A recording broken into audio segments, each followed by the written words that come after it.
2035 সালের মধ্যেই গরিব এমন অপবাদ থেকে মুক্ত হবে এখনকার অনেক গরিব দেশ। গত বছর এমন পূর্বাভাস করেছিলেন বিল গেটস। গবেষকরা জানাচ্ছেন আসলেই সম্ভব হবে বিল গেটসের স্বপ্ন। 2050 সালের মধ্যে পৃথিবীর কথিত গরিব দেশগুলো তাদের গরিবী তকমা ছুঁড়ে ফেলতে পারবে।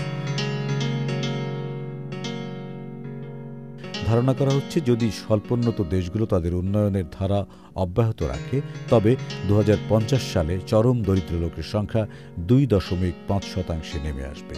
বর্তমানে এই হার 21%। ইসলামী ব্যাংক, সুখবর প্রতিদিন।